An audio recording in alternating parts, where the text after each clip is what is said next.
कहानी की शुरुआत होती है और हमें साशा और उसके पति टॉमी को दिखाया जाता है। ये दोनों क्लाइंबर्स हैं। इन्हें ऊंचे ऊंचे चट्टानों की चढ़ाई करना काफी पसंद है। आज ये दोनों नॉर्वे की एक विशाल पहाड़ की चढ़ाई करने आए थे, जिस पर चढ़ने की कोशिश ये दोनों पहले भी कर चुके थे, मगर एक पॉइंट पर आकर ये अक्सर रुक जाया करते थे क्योंकि वो पॉइंट शार्प और काफी फिसलन भरा था। मगर इस बार इन्होंने ठान लिया था कि ये दोनों उस पहाड़ की चढ़ाई करके ही रहेंगे। लेकिन इस बार भी उस पॉइंट पर पहुंचने के बाद ये दोनों फिर से वहां से आगे नहीं बढ़ पाते। लेकिन साशा जिद पर अड़ी थी कि इस बार किसी भी तरह उसे उस पहाड़ को जीत कर ही जाना है। अब साशा उस पॉइंट से आगे उस पहाड़ की चढ़ाई करना शुरू करती है, मगर 3 से 4 बार लगातार कोशिश करने के बाद भी वो उस पॉइंट को पार नहीं कर पाती। टॉमी कहता है रहने दो, रात होने वाली है, हम कल सुबह फिर से कोशिश करेंगे। पर साशा टॉमी की बात नहीं सुनती। तभी टॉमी देखता है कि वहाँ तूफान आने वाला है।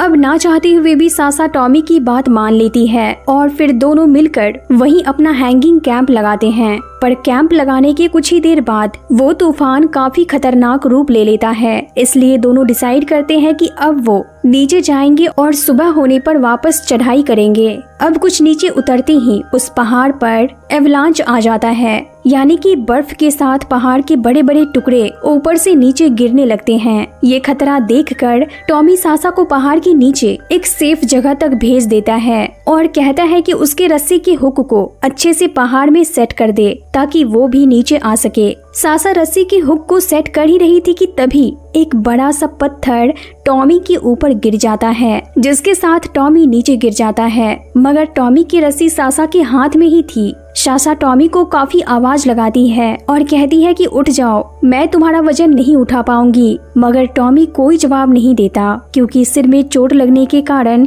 वो मर चुका था। वहीं साशा जिस हुक के कारण उस चट्टान पर लटकी हुई थी, वजन बढ़ने के कारण वो भी चट्टान से बाहर आ रहा था। अब कोई रास्ता ना देखते हुए साशा को ना चाहते हुए भी टॉमी के रस्सी को छोड़ना पड़ता है, जिसके बाद टॉमी का शरीर नीचे गिर जाता है और साशा वहीं पहाड़ से चिपक कर रोती रह जाती है। अब इस घटना के 5 महीने बाद हम साशा को देखते हैं। साशा ने अब पहाड़ चढ़ना छोड़ दिया है। वो ऑस्ट्रेलिया आई है वंडारा नेशनल पार्क जाने के लिए। दरअसल साशा अपने पति टॉमी के यादों के साथ कुछ पल अकेली गुजारना चाहती थी। साशा वंडारा के रेंजर स्टेशन पहुंचती है। वहाँ का ऑफिसर साशा को बताता है कि लोग अक्सर इस जंगल में घूमने आते हैं और भटक जाते हैं, फिर वो हमें कभी मिलते ही नहीं। मतलब कि ये जंगल काफी खतरनाक है। मैं आपको अंदर जाने की सलाह नहीं दूंगा। पर साशा उस ऑफिसर की बात को इग्नोर करते हुए आगे बढ़ जाती है। रास्ते में साशा एक जनरल स्टोर में जाती है। वहाँ उसे 2 आदमी मिलते हैं जो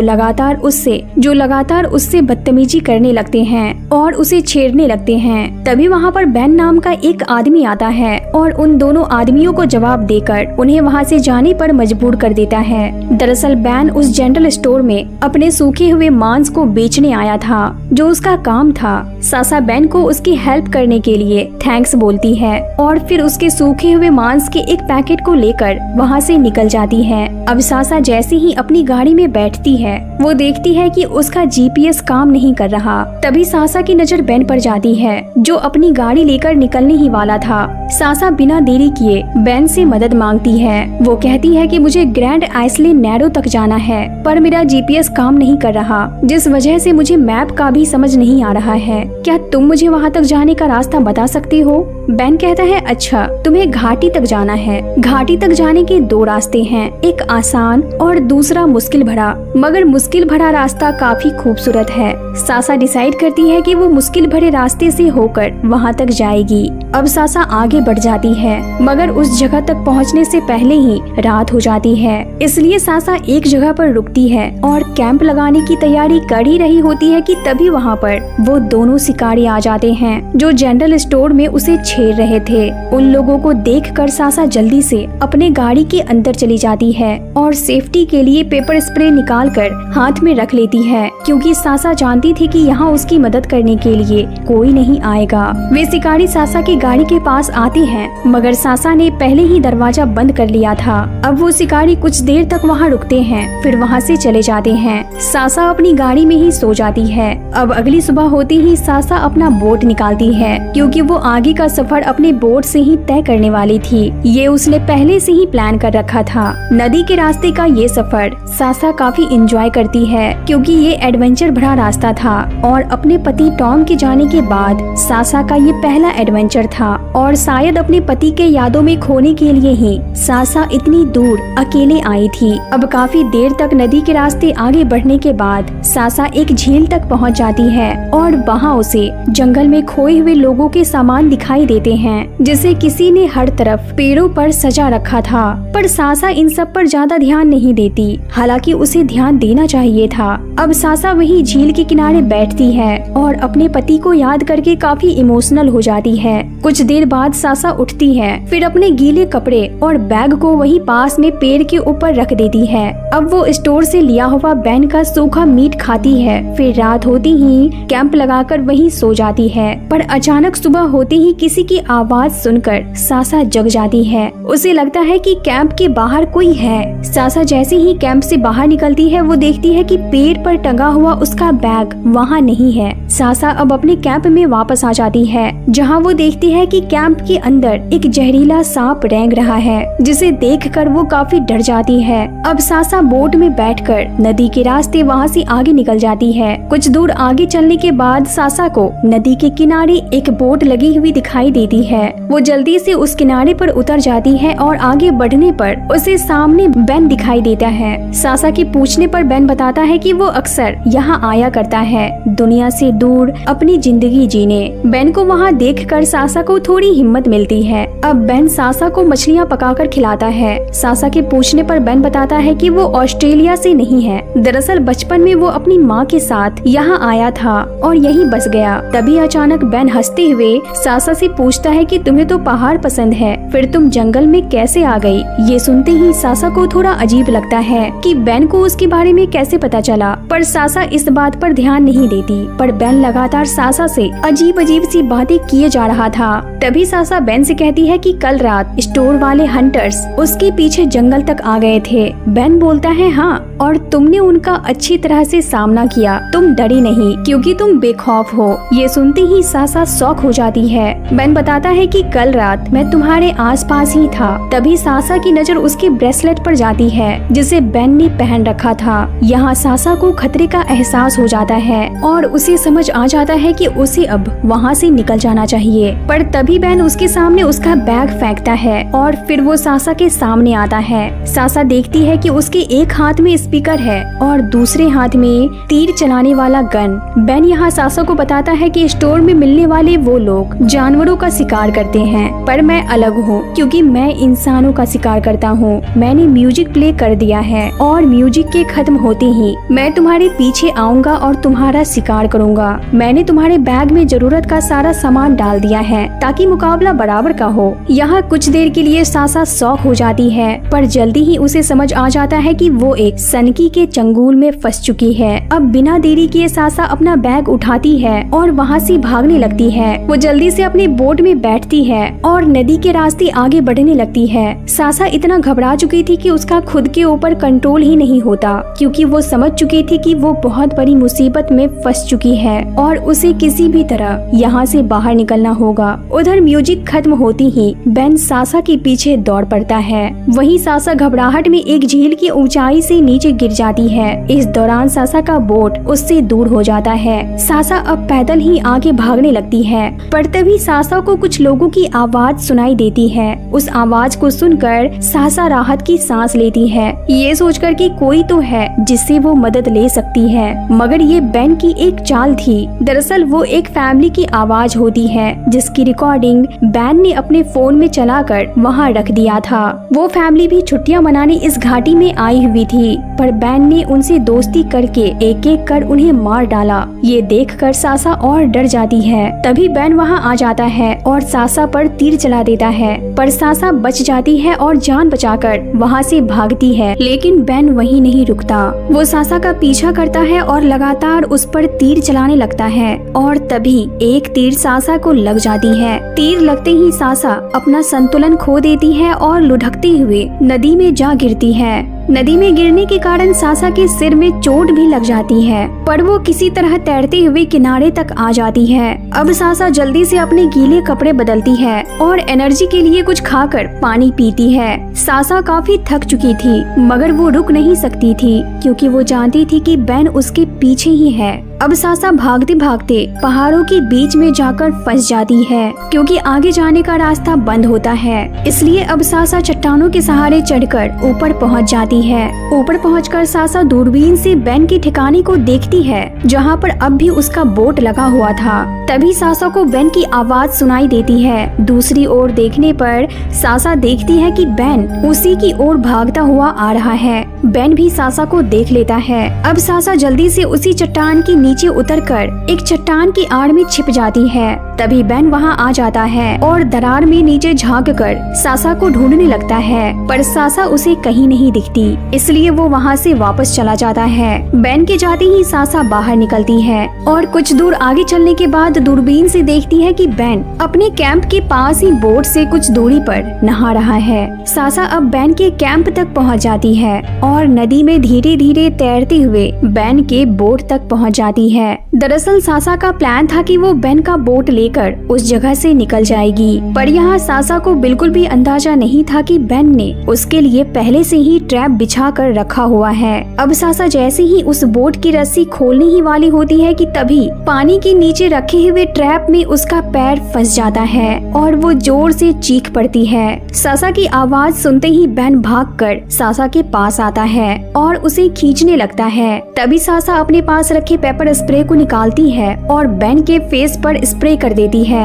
बेन दर्द से चिल्ला उठता है और नदी में अपना चेहरा धोने लगता है। इसी दौरान सासा चेन को खोलने की कोशिश करने लगती है जिसमें वो बंधी हुई थी। तभी उसकी नजर जाती है बेन के क्रॉस बो पर। अब इससे पहले कि सासा बेन का क्रॉस बो उठा पाती, बेन मुंह धोकर वापस आ जाता है और सासा की चेन खींच लेता है। फिर वो भाग कर जाता है और अपना क्रॉस बो उठाकर सासा से कहता है कि वो पेपर स्प्रे फेंक दे। सासा के पेपर स्प्रे फेंकते ही बेन ट्रैप से उसका पैर बाहर निकाल देता है। अब बेन अपने कैंप के बाहर सासा को एक पेड़ से बांध देता है। सासा कहती है बेन ये कोई खेल नहीं है। बेन कहता है मैंने कब कहा ये कोई खेल है। तभी बारिश होने लगती है। बेन सासा को बाहर ही उस पेड़ के सहारे बंधा हुआ छोड़कर अपने कैंप में आ जाता है और फिर वो रात भर एक टक सासा को वॉच करता रहता है। फिर अगली सुबह बेन सासा को अपने बोट में बिठाता है और एक दूसरी जगह लेकर जाने लगता है।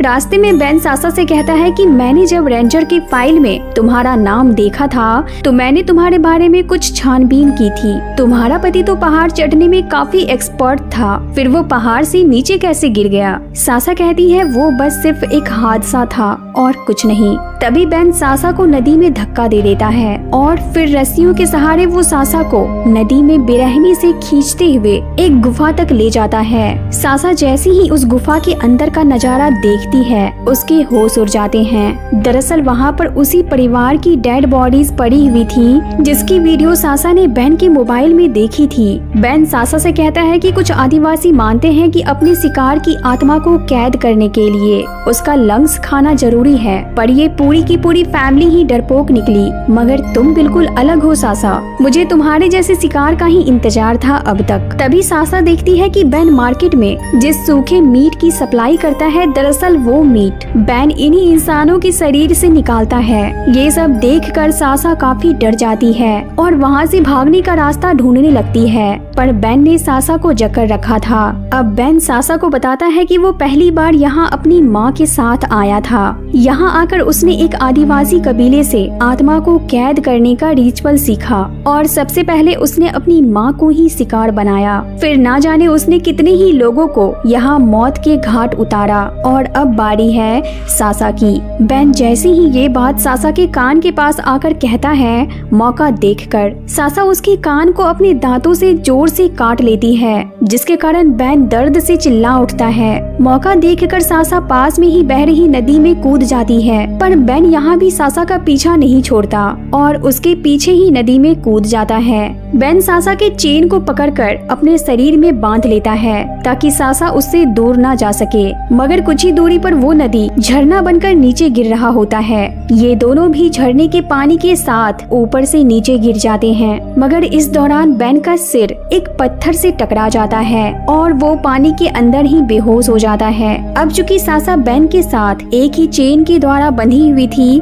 इसलिए सासा किसी तरह बेन को खींचते हुए किनारे तक आ जाती है। सासा अब अपने हाथ में लगे चेन को पत्थर से तोड़ने की कोशिश करती है, लेकिन तभी बेन को होश आ जाता है और वो सासा पर हमला कर देता है। वो सासा का गला दबाने लगता है। बेन चाहता तो वो सासा को उसी वक्त मार सकता था, मगर वो रुक जाता है क्योंकि वो सासा के साथ मौत का खेल खेलना चाहता था। पर यहाँ सासा इस मौके को अपने हाथ से जाने नहीं देती। वो जल्दी से एक पत्थर उठाती है और उस पत्थर से मार मार कर बेन के एक पैर की हड्डी तोड़ देती है। इस दौरान बेन भी सासा को जख्मी कर देता है। अब दोनों एक दूसरे के विपरीत दिशा में पड़े हुए थे और फिर देखते ही देखते रात हो जाती है। रात में सासा बेन से अपनी बातें शेयर करते हुए कहती है कि उस रात मुझे नहीं पता था कि जब मैंने अपने पति की रस्सी पहाड़ के ऊपर से छोड़ी थी तो उस वक्त वो जिंदा भी था या नहीं। मैं बस उसकी ही वजह से वहाँ गई थी, पर वो चढ़ाई नहीं करना चाहता था, पर मैंने उसकी बात नहीं सुनी।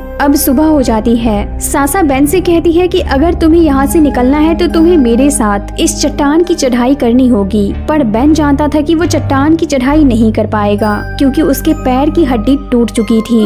वही सासा भी बेन से एक मजबूत रस्सी के सहारे बंधी हुई थी और चाहकर भी वो बेन से अलग नहीं हो सकती थी। इसलिए मजबूरी में वो बेन से कहती है कि ठीक है, ऊपर चढ़ने में मैं तुम्हारी मदद करूंगी। बेन सासा से कहता है कि मैं तुम्हारे साथ ऊपर जाऊंगा, मगर मेरे साथ तुम किसी भी तरह की चालाकी मत करना, वरना मैं तुम्हें ऊपर जाते ही मार डालूंगा। अब सासा चट्टान की चढ़ाई करना शुरू कर देती है, साथ ही वो बेन को भी नीचे से ऊपर खींच रही होती है। पर सासा को कहीं न कहीं बेन पर डाउट था। वो जानती थी कि ऊपर पहुंचते ही बेन उसे मारने की पूरी कोशिश करेगा, इसलिए सासा कुछ ऊपर पहुंचते ही बेन के रस्सी के हुक को ढीला करने लगती है। बेन ये देख लेता है और जल्दी से सासा की रस्सी खींचकर उसे नीचे लटका देता है। सासा कहती है मैं रस्सी खोलने की कोशिश नहीं कर रही थी, बल्कि मैं तो रस्सी को चेक कर रही थी। अब सासा फिर से ऊपर चढ़ती है और उसी तरह एक एज को पार करने की कोशिश करती है जिस तरह का एज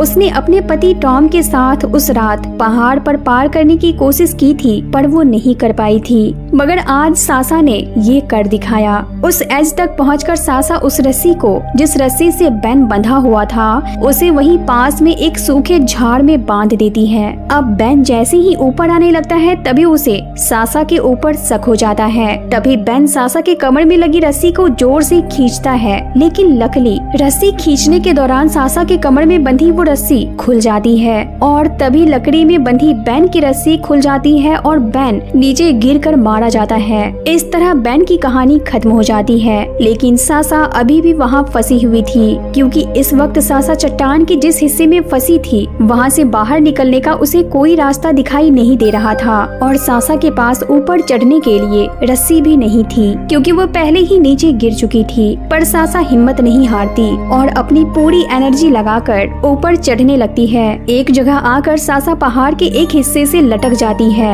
ऐसा लगता है कि मानो अब वो गिर जाएगी, मगर सासा इस स्थिति में भी अपने दिमाग को शांत रखती है और धीरे धीरे आराम से पहाड़ के उस हिस्से को पार कर लेती है और अब फाइनली सासा उस पहाड़ के ऊपरी हिस्से तक पहुंच जाती है। फिर चलती चलती वो सड़क तक आ जाती है जहां सामने से एक गाड़ी आ रही होती है। सासा उससे लिफ्ट लेकर रेंजर ऑफिस पहुंच जाती है। ऑफिस में सासा उसी फैमिली की मिसिंग फोटो देखती है जिनकी डेड बॉडीज उसने गुफा में देखी थी। सासा रेंजर ऑफिसर को बताती है कि अब तक जंगल में जितने भी लोग गायब हुए हैं उनकी डेड बॉडीज जंगल के बीचों बीच एक गुफा के अंदर है। सासा के कहने पर जंगल में रेस्क्यू ऑपरेशन चलाया जाता है और 20 से भी ज्यादा डेड बॉडीज उस गुफा से बाहर निकाली जाती है। इस तरह उस जंगल के रहस्य को सुलझाने के बाद सासा समुद्र के किनारे जाती है और अपने पति टॉमी का कंपास समुद्र में फेंक कर उसे अपनी यादों से आजाद कर देती है क्योंकि सासा को एहसास हो जाता है कि उस दिन उसके पति के साथ जो कुछ भी हुआ वो सिर्फ एक हादसा था, उसमें उसकी कोई गलती नहीं थी। इसी के साथ इस मूवी का द एंड होता है।